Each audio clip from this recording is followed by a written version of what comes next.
Chapter 6 of Out from the Heart by James Allen, Mental Conditions and Their Effects.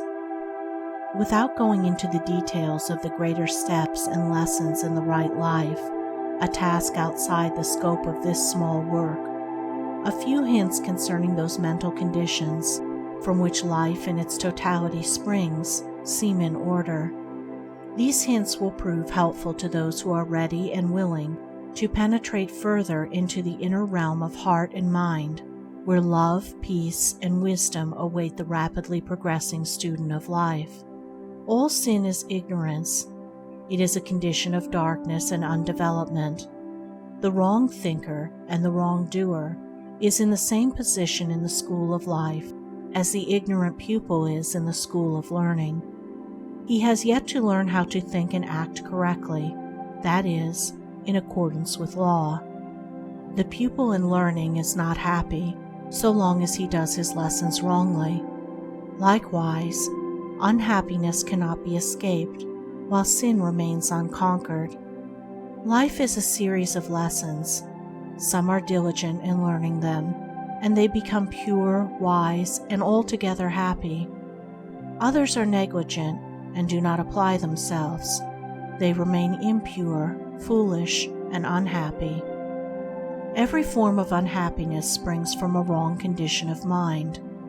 Happiness is inherent in right conditions of mind.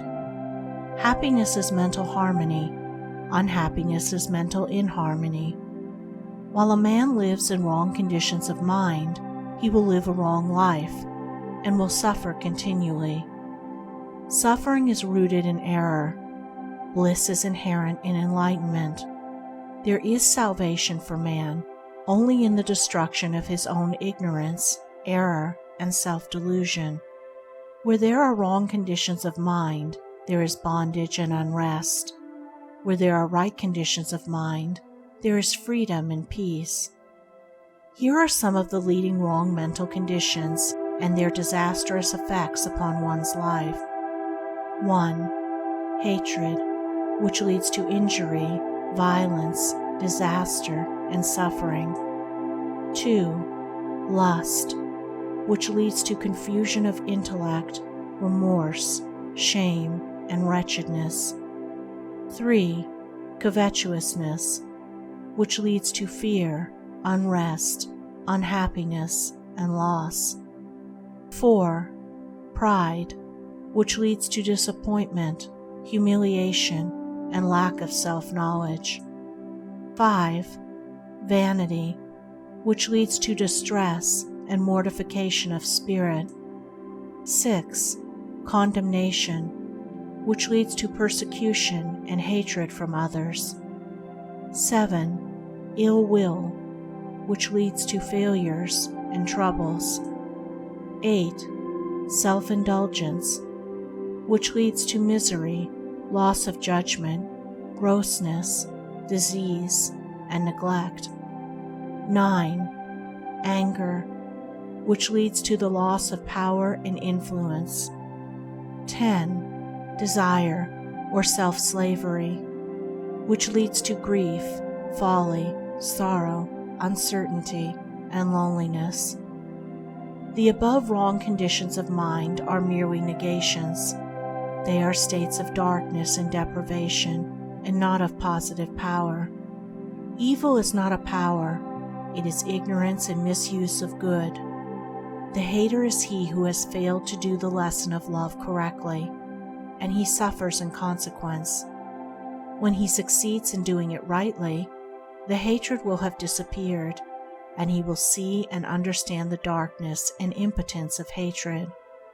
This is so with every wrong condition. The following are some of the more important right mental conditions and their beneficial effects upon one's life. 1. Love, which leads to gentle conditions, bliss and blessedness. 2. Purity, which leads to intellectual clearness, joy, invincible confidence. 3. Selflessness, which leads to courage, satisfaction, happiness, and abundance. 4. Humility, which leads to calmness, restfulness, knowledge of truth. 5. Gentleness, which leads to emotional equilibrium, contentment under all circumstances. 6. Compassion, which leads to protection, love, and reverence from others. 7. Goodwill, which leads to gladness, success. 8. Self-control, which leads to peace of mind, true judgment, refinement, health, and honor. 9. Patience, which leads to mental power, far-reaching influence. 10. Self-conquest, which leads to enlightenment, wisdom, insight, and profound peace. The above right conditions of mind are states of positive power, light, joyful possession, and knowledge. The good man knows. He has learned to do his lessons correctly, and thereby understands the exact proportions which make up the sum of life.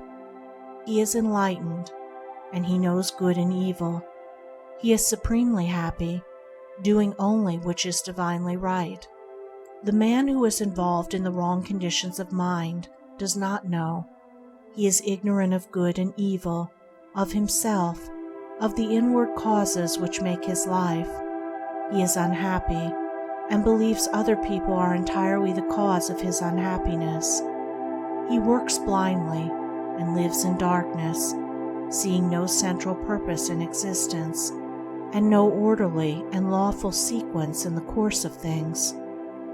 He who aspires to the attainment of the higher life in its completion, who would perceive with unveiled vision the true order of things and the meaning of life, let him abandon all the wrong conditions of the heart, and persevere unceasingly in the practice of good. If he suffers, or doubts, or is unhappy, let him search within until he finds the cause, and having found it, let him cast it away. Let him so guard and purify his heart that every day less of evil and more of good shall issue therefrom. So he will daily become stronger, nobler, and wiser. So will his blessedness increase, and the light of truth, growing ever brighter and brighter within him, will dispel all gloom and illuminate his pathway. Chapter 7 of Out from the Heart by James Allen. Exhortation. Disciples of truth, lovers of virtue, seekers of wisdom, you also, who are sorrow-stricken, knowing the emptiness of the self-life, and who aspire to the life that is supremely beautiful and serenely joyful, take now yourselves in hand, enter the door of discipline, and know the better life. Put away self-delusion, behold yourself as you are, and see the path of virtue as it is. There is no lazy way to truth. He who would stand upon the mountain's summit must strenuously climb, and must rest only to gather strength. But if the climbing is less glorious than the cloudless summit, it is still glorious. Discipline in itself is beautiful, and the end result of discipline is sweet. Rise early and meditate. Begin each day with a conquered body and a mind fortified against error and weakness. Temptation will never be overcome by unprepared fighting.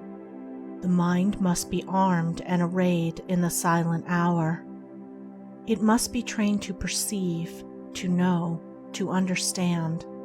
Sin and temptation disappear when right understanding is developed. Right understanding is reached through unabated discipline.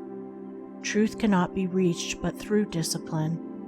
Patience will increase by effort and practice, and patience will make discipline beautiful. Discipline is irksome to the impatient man and the lover of self, so he avoids it and continues to live loosely and confusedly. Discipline is not irksome to the lover of truth, and he will find the infinite patience which can wait, work, and overcome. Just as the joy of the gardener who sees his or her flowers develop day by day, so is the joy of the man of discipline who sees the divine flowers of purity, wisdom, compassion, and love grow within his heart. The loose liver cannot escape sorrow and pain. The undisciplined mind falls, weak and helpless, before the fierce onslaught of passion. Array your mind then, lover of truth. Be watchful, thoughtful, and resolute. Your salvation is at hand. Your readiness and effort are all that are needed. If you fail 10 times, do not be disheartened. If you should fail 100 times, rise up and pursue your way. If you should fail 1,000 times, do not despair. When the path is entered, success is sure if the path is not utterly abandoned. First strife and then victory. First labor and then rest. First weakness and then strength. In the beginning the lower life and the glare and confusion of battle, and at the end the life beautiful, the silence and the peace.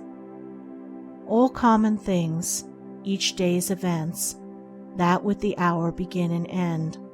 Our pleasures and our discontents are rounds by which we may ascend. We have not wings, we cannot soar, but we have feet to scale and climb.